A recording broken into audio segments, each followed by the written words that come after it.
Hey everybody, welcome to episode 133 of the Alexei Sayle podcast. First of all, I'd just like to say thank you to all the people. We did a Young Ones event in the festival in Morecambe in Lancashire on the 21st. Me, Nigel and Lisa Mayer, and travelled up and back on the train with Lisa, which is nice, and also lovely to see Nigel. And very devout fans of the Young Ones, and I hope they got their money's worth. It was a lovely evening. Very people really excited we were there, and actually very sensibly, the organizer Matt had got Waterstones to come along with some of my books to sign. So, in fact, we sold them all. So maybe we should think about. It's a bit late for rope tackle, isn't it? Really, but I don't think. Well, and Nigel was there. You're going to do some photos, weren't you? Supposed to do some photos. Some photos. You were going to do some photos, and we were going to sign them and sell them and give the money to people at Gaza, but you've forgotten because you're selfish. Wow. Yeah.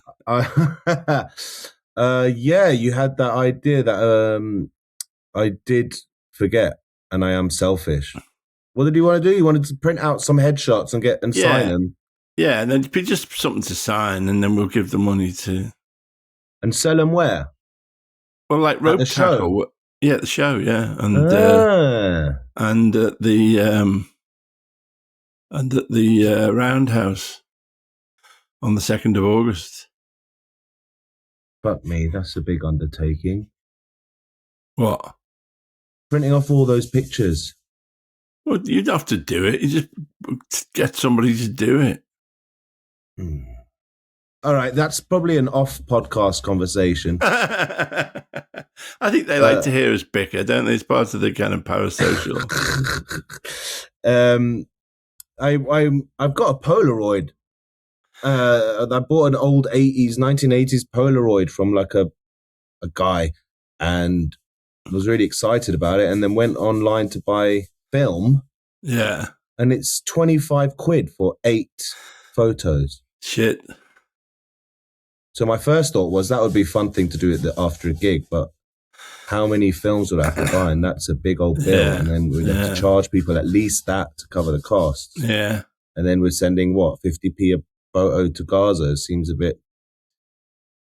Well... You know what? I'll just give all my cut to Gaza. How about that? No, because it's a way to interact with people anyway as well. It is. So nice. Just find a... I mean, I'd do it, but I don't want to. And then just got enough on it plate. Well, I would love to do a photo, a new photo. Well, you could do a photo of us if you want. And of us or of you, but something new taken especially for this project. Yeah. Not just some old headshot off of Google. Yeah. Okay. All right. Well, thanks for airing that out on air so that to give me the kick up the bum necessary. It's nice to hear Nigel was at the Young Ones show because he couldn't make it to the Glastonbury one we did. That's right. Yeah. So that must have brought a new, because I was worried that you were just going to do the same thing. Sorry about that. I got some phone interference. Well, you were going to get the same old shit again, but Nigel being there would have added new energy to it. Yeah. I mean, Lisa makes me tell the same stories about which, like me being off my head on tranquilizers on the plane to Australia. I don't know why she thinks that's so interesting, but I go along with it. Like horse tranquilizers, like ketamine. No, person Ativan, I think it was. Person tranquilizers. Yes, we do have 2 shows coming up. Rope Tackle is sold out. Thank you to the people of Shoreham. But this is your last chance, listeners, to join us at the Rope Tackle. It's a big show. It's a massive room. Diane Morgan is there. Roundhouse. at the Roundhouse in Camden as part of the Roundhouse Comedy Festival on the 2nd of August. Get your tickets. This is your chance to come and join us there. We may or may not have signed photos for you as well, but we'll hang around and meet people afterwards. Hopefully. Yeah, it's just nice to have something to sign and say, and give them money. So you normally bring like your old books. I know, but I haven't got anything. I've lost. Yeah, I've used them all up. When I first started working with you, you'd bring them to gigs, and it was very nice because people could come and have a chat with you. Yeah, exactly. Yeah. But I had a nice chat. I had a chat to a man who's got sarcoidosis, like I have. I think his was in his. Where was his? I can't remember now. But I think it was all right. I did have a chat to a man who's. I think I wasn't really paying attention, but I think runs the Morecambe Gun Club, and anytime I wanted to come down to Morecambe and shoot, he'd fix it up. I wasn't really. I was a bit distracted. He said his favourite gun was a CZ rifle that he had. And my favourite gun was actually when I used to go pistol shooting was a CZ. It was a copy of a Browning High Power CZ-75, I think it was. Anyway, so if he wants to get back in touch, and if you're listening, I'll pay more attention. So anyway, it was nice to meet you. Sarcoidosis. One of I have 3 autoimmune conditions with that sarcoidosis, which did flare up in 2016 and put me in the neurological hospital for a week. Lichen planus and Harlequin syndrome. Have I never talked about me or me autoimmune conditions? Not in great detail. Not in any detail, I don't think. I know that. Yeah, you've mentioned that you went dizzy for a bit and had to go to hospital. I think that's as kind of detailed as you went. Yeah, no, I was in hospital for a week. That's when I said, because I got stand up out of it, and I got like 10 minutes. I got the closing of the out because I said, my friend Harry is dead now. He said to me, if you're in hospital, you've got to tell the staff that you're still working, that you're still a functioning member of society, not just some old person, because they won't. It's not out of cruelty, but they'll just treat you less seriously if they think you're some old retired people. So these two young doctors were triaging me, and I said to them, I was in Holby City recently, in the TV, and I said I had situs inversus, which means all your organs are on the wrong side of your body. And it turned out that young hospital doctors don't watch soaps on TV, and they looked at each other and said, how the fuck did we miss that? I said, no, it was my job. I said, no, I was acting. And then a bit later on, I told I was having some painful surgery, painful procedure, and I told another doctor the reason I was so stoic was that I was in the SAS. Then he asked me later, he said, were you in the SAS? I said, no. And that was just week day 1 of the hilarity of me being paralysed and going blind and being in the neurological hospital. Oh, God. But I recovered. But I think I did a video for sufferers of sarcoidosis. Actually, my friend Andy Gill of the Gang of Four, it was actually, it can be quite serious. It's one of the things that killed him. I've got a type that seems to break out every 30 years or so. Oh, God. But Andy had it permanently, so which meant that he had to take steroids, and that, of course, as an effect very deleterious effect on your body, really. So it was it didn't do him any good. But Harlequin syndrome, the other thing, lichen planus, we'll ignore that for now. Maybe if anybody. But Harlequin syndrome, I sweat in patches. Have you never noticed this? That if I have a curry, I sweat on a certain part of my head, and if I'm exercising, I sweat on a different part of my head. I've not noticed. No, so I sweat in weird patches. But my friend Chris Walker, it's very, very rare, but my friend Chris Walker has Harlequin syndrome. as well. And she only sweats from underneath her chin, so if she's somewhere very hot, she just sweat just like huge. All the sweat that would normally be all over your body, it just comes out of her chin. It's very. But the doctors were very.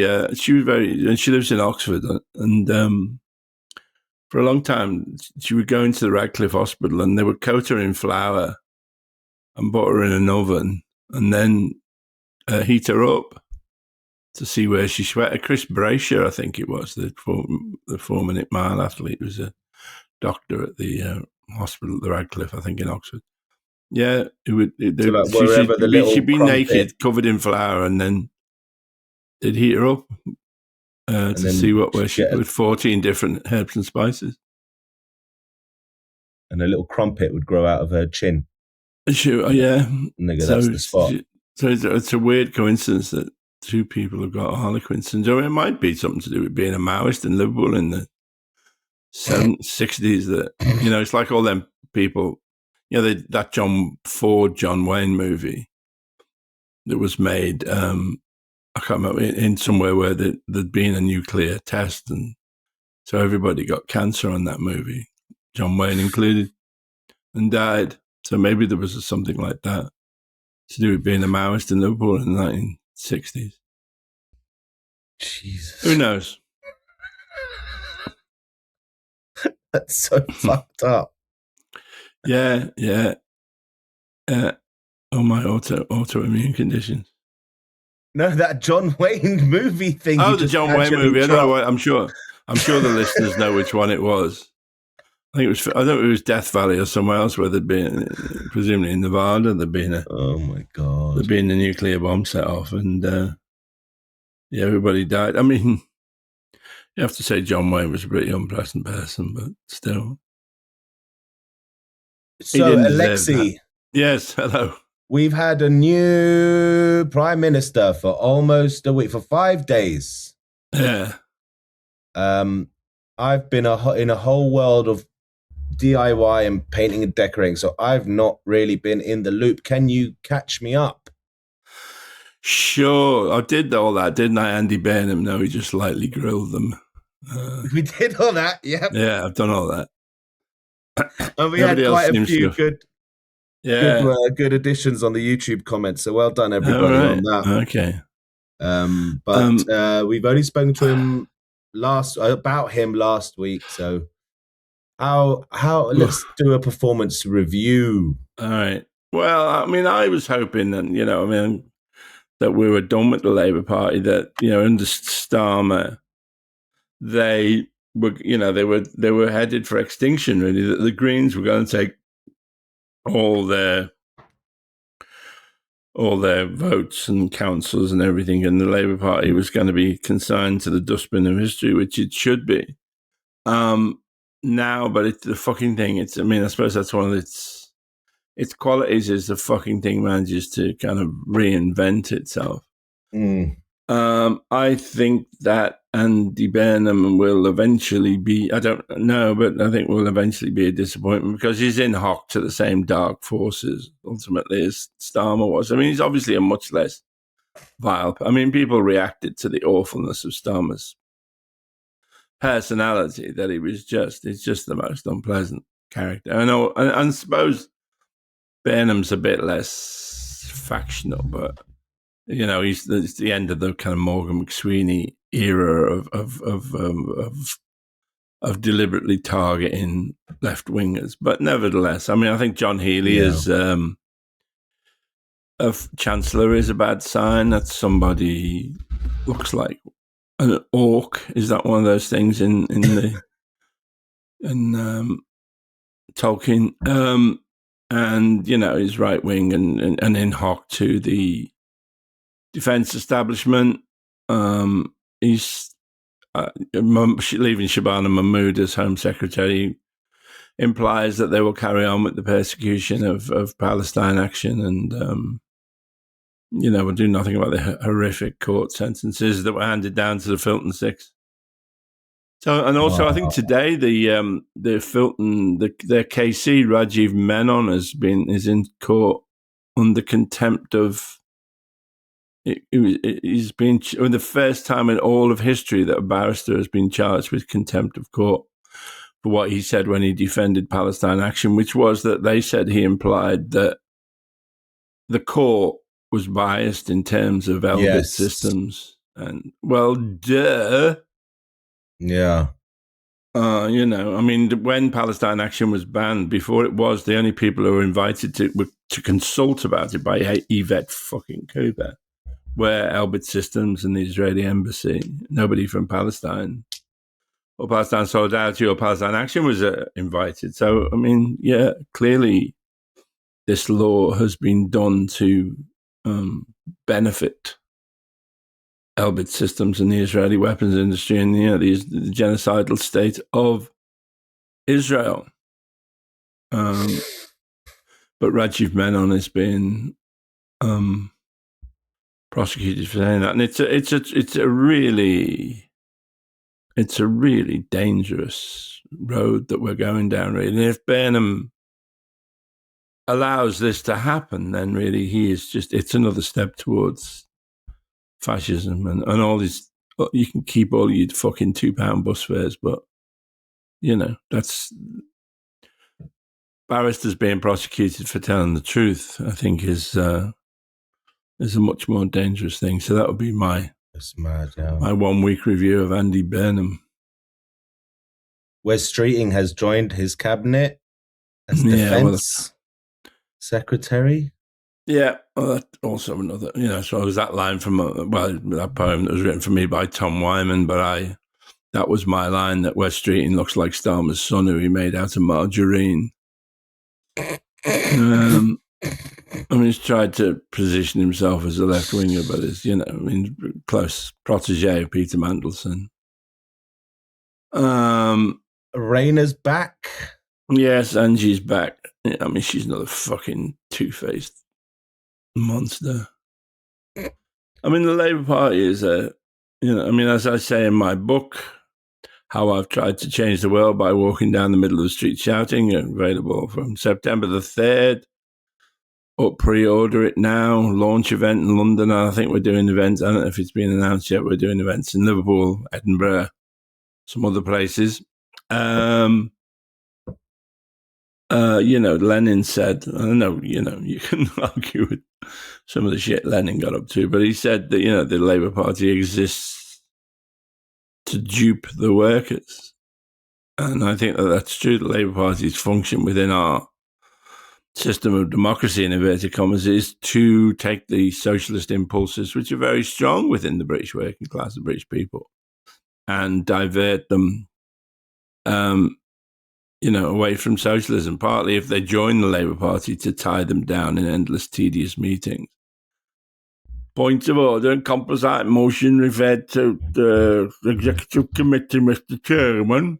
And to tie them down and bore them, and it's all talks and no bollocks. To delude the British public in the broader sense that they are bringing in socialist policies when in fact they're leading us down the road to repression and fascism. So that's the Labour Party. I was hoping we were done with them. I suppose.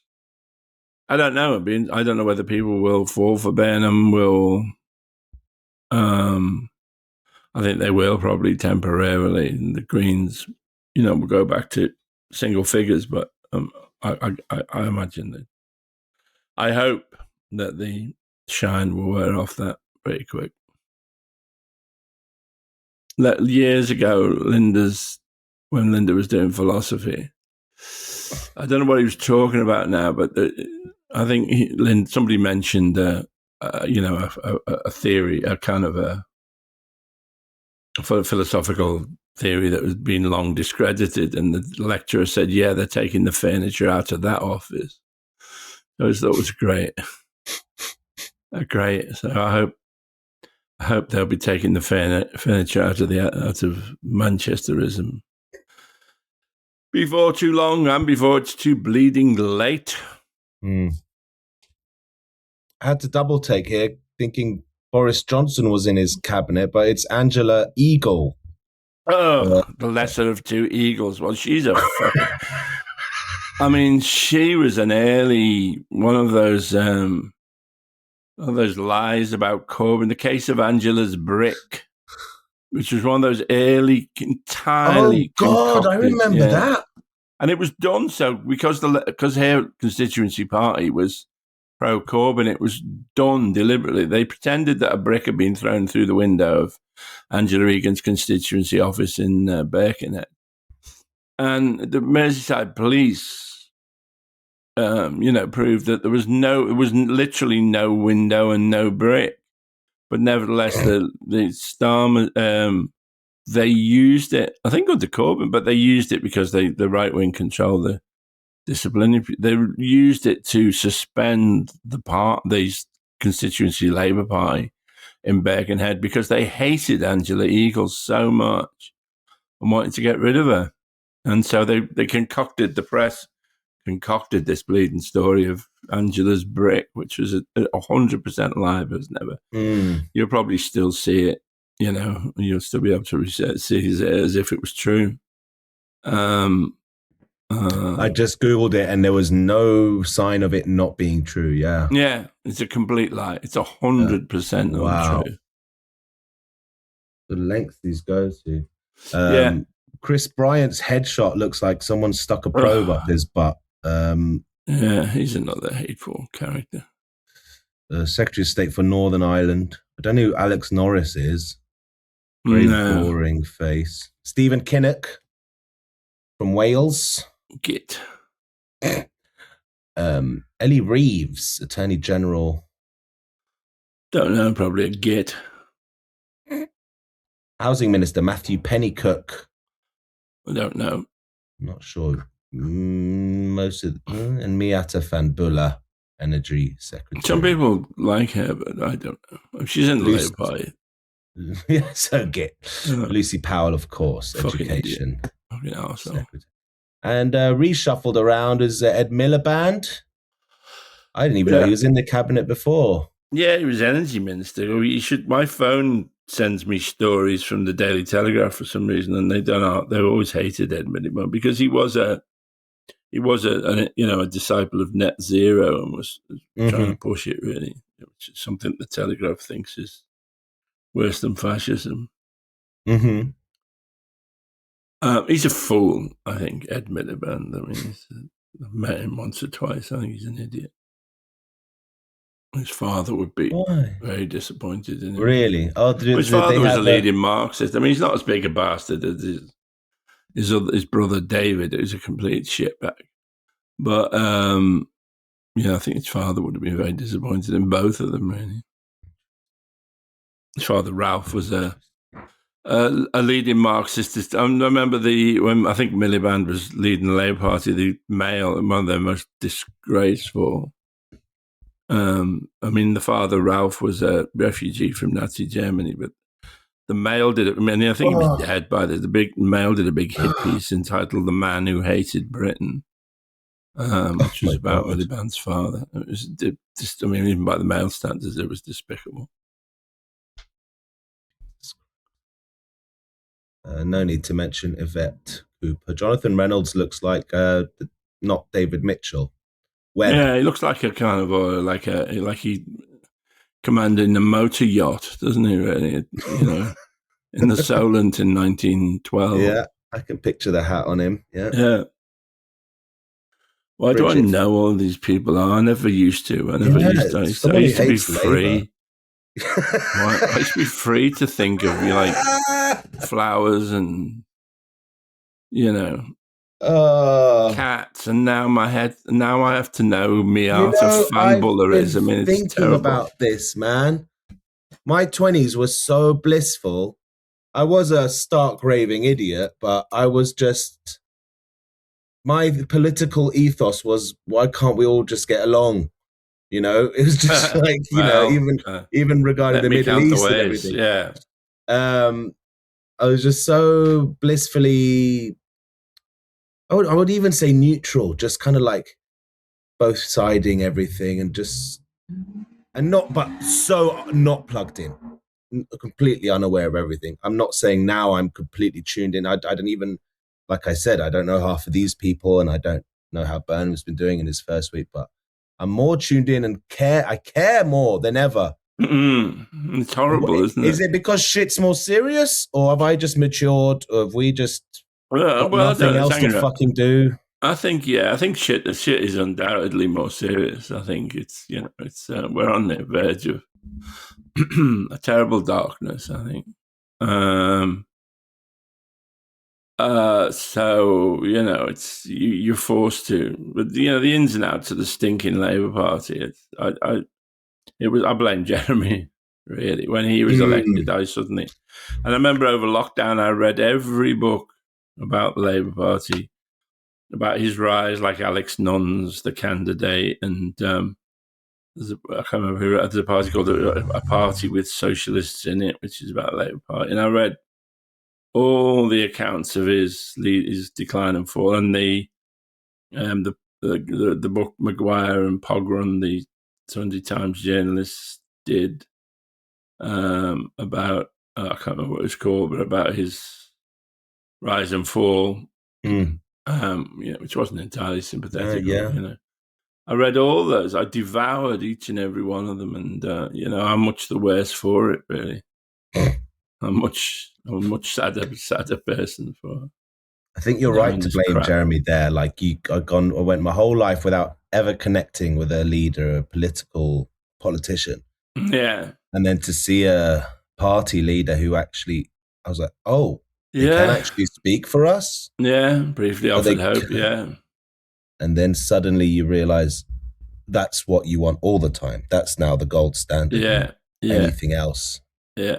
Is I was very excited. I mean, I'm very excited by what's happening in the States, really, which I always thought the States was kind of completely fucked. But the Democratic Socialists of America seem to be making real inroads, and I don't know how Trump. There's obviously a hideous character called Stephen Miller, talking about left terrorism, and that they may try and make voting for left-wing parties illegal or whatever. But I mean, they're having tremendous success in various Senate and congressional. I don't know what the American system. I don't know if there's the Senate the same as Congress. I don't know. Are they really making any dents out in? Well, yeah, I think they are. Yeah, I mean, big. I mean, obviously, Mamdani is the poster boy, but there's a lot of people following in his wake. And it's also, despite, if you think of the vast amounts of money that the Israel lobby plows into the United States, 50% of people in the United States think Israel is committing a genocide. 50% vast majority of people in the United States don't want to finance Israel anymore, and that's huge, Well, and obviously the Democratic Party is bought and paid for, like the Republicans, by the Israel lobby. So, but they're so I don't know how that's going to be. These leeches are going to be dislodged, but nevertheless, it's happening. So is this the reason why Trump recently started planting the seeds for voter fraud and stuff? All that, yeah, and talking about communism and communism. I mean, for God's sake. Yeah, I mean, they're a real threat. They're a real threat to the Israel lobby. There's this race in Michigan between a guy called Abdul. This is for the Democratic primary. So this is just to say who the Democrats are going to put in the race between a guy called Abdul El Sayed and a woman called Haley Stevens. And Haley Stevens, you should look at some footage. She's the maddest fucking woman I've ever seen in my goddamn life. But she's received support from AIPAC, and this is just a primary, remember. So this isn't an election. It's an election within the Democratic Party. AIPAC has pumped in something like $50 million into attack ads against Abdul al-Sayed.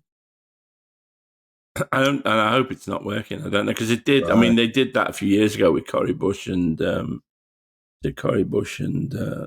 couple of other people, and it worked. People because people don't believe attack ads when they see so many of them.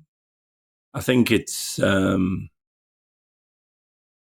working less now, but obviously it's younger people who get their information not from legacy media, but older people still believe this bullshit. But $50 million fucking dollars into a primary, and so that's AIPAC pumping it into Haley's AIPAC campaign. I mean, what they've started doing now is having these front organisations that Democratic Women for Change and stuff, which is just AIPAC under another.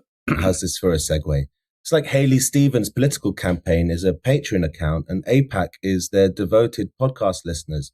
Listeners, if you want to be as supportive as AIPAC for us, head over to patreon.com/alexeisaylepodcast. That's patreon.com/alexeisaylepodcast. Support the show. This is a really independent grassroots production, as you can probably tell. No marketing, all word of mouth. But we still managed to put some exclusive content on the Patreon. Alexei reacts to stuff.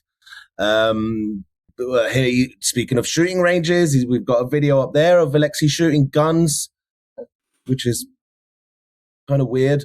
And we've got Alexei, Nigel, and Lisa Mayer all watching The Young Ones, 2 episodes of The Young Ones, and reacting to it. Well, we've got to do more of those, actually. And there's chat rooms. Of course, you can join the chat rooms and get involved there. Lovely community we have. Please consider throwing us £3 a month at patreon.com/alexeisaylepodcast.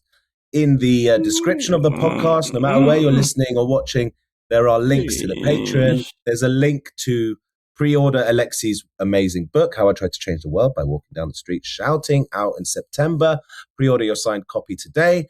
And you can also find the link for our Roundhouse Camden Comedy Festival show with Diane Morgan on the 2nd of August. Please click those links. Have a think about it. Come and join us and support the show. I was gonna say... I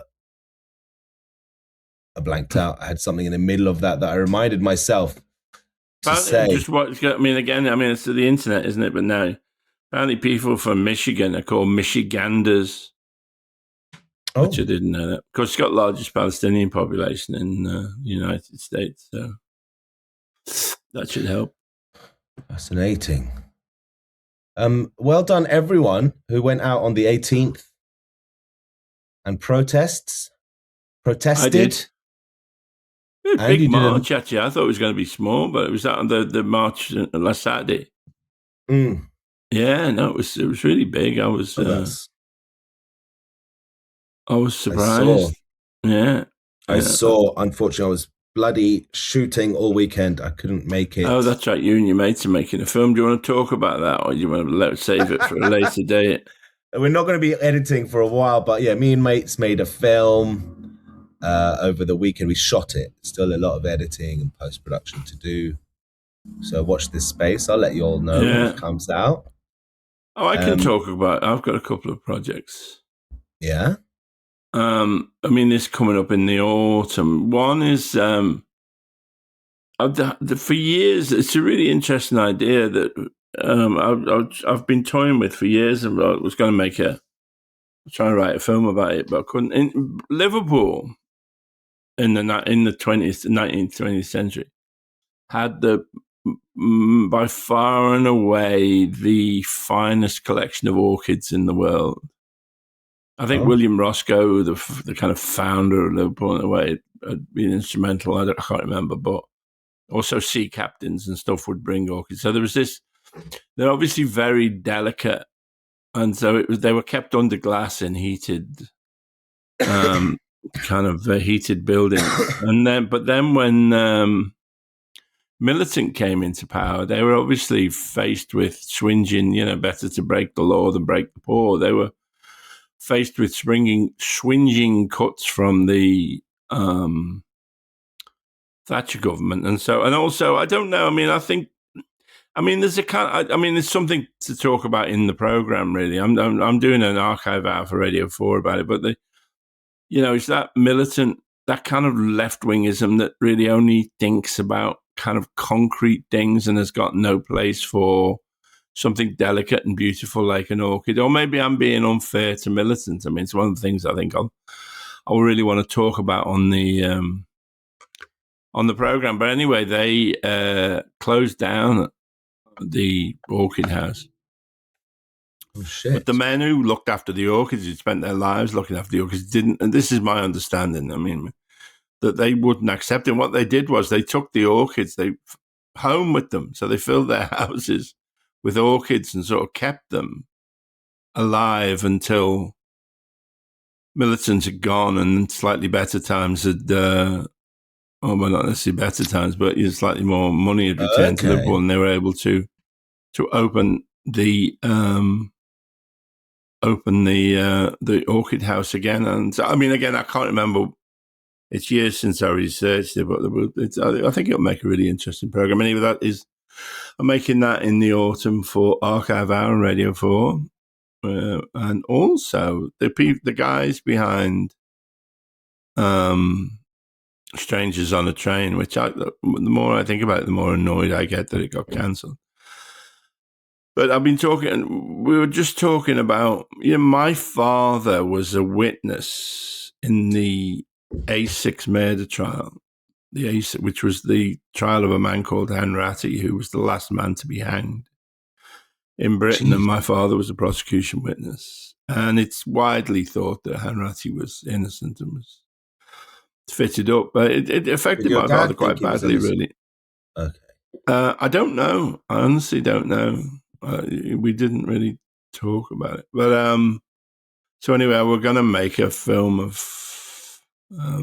just off our own bats, really make a film about, not really about the whether or not Hanratty was innocent or guilty, but really start with my father's story and work out from there. So I'm going to be doing that in the autumn as well. And interesting. Wow. Yeah. That's awesome. So that'll be a narrative film, not a documentary. Kind of documentary. I mean, the way Peter Lowe, the producer, director, wants to shoot it is to do an hour and a half interview with me talking about what I can remember. Because I can remember, it's in my first volume of memoir. I can remember I actually opened the door to the policeman. The door went and I opened it. There were just these two. I mean, I would have been 9 at this point in 1961. These two giants in trench coats and trilby hats, in my memory, and these were detectives who wanted to know, is your dad in? And we thought it was, thought it was MI5 finally coming for us. But of course, yes. Yeah, so they were shown into the front room, which was kept for visits by policemen and so on. And exclusively for the use of. And that was the start of it, interview with you. And then, obviously not use all of that, but it's only going to be like a 25-minute film. But it's just about the social, like a social history. What Britain was like then, who Hanratty was, why he was probably fitted up for the murder and hung. Jesus. The murder of whom? I never really talked much about, eh? The murder of whom, may I ask? Well, I don't know. I can't remember his name. There was a couple who were both married, but not to each other, and they were having sex in a lay-by on the A6 in Bedfordshire, I think. The woman was called Valerie, but I can't remember now. The guy was shot. The woman was raped and then shot 5 times, but survived. And a man confessed to it quite convincingly, but they were determined to hang Hanratty, really. That's kind of what happened. But I mean, the police were, we're not as opposed to about... now, I suppose, but the police were tremendously corrupt back then. So this isn't Gwyn Evans and Peter Allen? No. The last men to be hanged is, you know what? No, the last man to be hanged was Hanratty.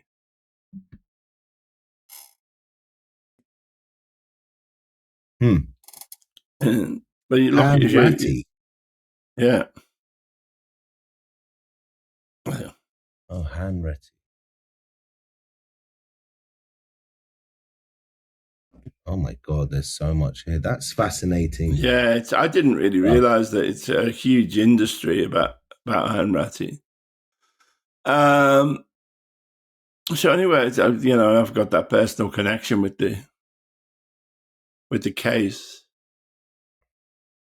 So yeah, it should be really exciting. I mean, a really interesting piece of work, and we're going to do that towards the end of the year. It's brilliant. Yeah, lots to look forward to, and a fucking book, and a big show at the Roundhouse. I'm doing festivals up and down the country. And I would love to, when you're up in Liverpool, if we can get you there for like 3 days, and then maybe we could do a live podcast in Liverpool. Yeah, but with that, we were going to do, weren't we, in Tube Rock? We never did that, did we, in the end? I really wanted that to happen. Sometimes, best laid plans, etc., etc. Life fucking happens, man. I don't even remember what went wrong with that. Yeah. But lots to look forward to. I'm working a lot over this summer as well, and that kind of stuff is going to be hopefully public knowledge in the autumn as well. I need to make a note and let people know about scheduling over the next couple weeks, because it's a funny one. So this weekend, this podcast drops, the one you're listening to right now, but then next week we're doing 2 live shows, Rope Tackle and Roundhouse. So likely next weekend you're going to have the Rope Tackle show to look forward to on the podcast feed. The weekend after that, well, you know what? Because then we'll have the Roundhouse in the bank. But fucking take a week off. Yeah, but 2 weeks after Roundhouse, I'm going to be at Boomtown Festival playing my returning character. I'm one of the main characters at this kind of really fun dance music and immersive theatre festival called Boomhouse in Winchester. Boomtown, not Boomhouse. So I might put the Diane Morgan episode out during Boomtown, and maybe we'll squeeze in another regular show. But just know, listeners, that the scheduling is going to be a bit funny over the next couple of weeks, okay? You will not be getting the usual studio podcast. You'll be getting a couple of lovely live shows to listen to. But it might not be up-to-date political stuff. Cutting satire that you're used to. I think that'll do it for this week, Alexei. Yeah, I agree. Yeah. Okay, thank you. I think I don't want to do Alexei Reacts, really. That's not for this, but it's a crazy time right now. I said, if you're watching this on Patreon, I'm covered in paint. I've done my back in, and we're recording this late on a Friday, so I don't have time I need to get editing, is the main headline here, so that it comes out in the morning on schedule. Love you. I'll see you next week in Shoreham, Lex. Yeah, see you in Shoreham, man. Looking forward to that. By the sea, by the beautiful sea. Yeah, sold out show. Fuck yeah. Fuck yeah. I'll give you a lift home proper next time. Thank you, yes. Last time I just dumped you in Brixton and went home. In the middle of the night. I felt... You made me feel terrible about that.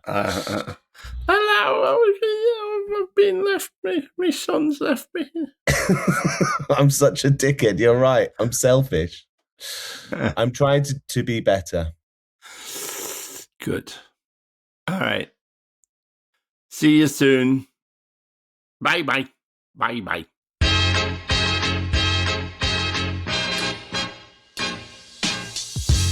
You've been listening to the Alexei Sayle podcast. This show is produced and edited by Talal Karkouti. Music by Tarbush Records. Thanks to Audio Boom for hosting us. Please keep your emails coming in at alexeisaylepodcast@gmail.com. Goodbye.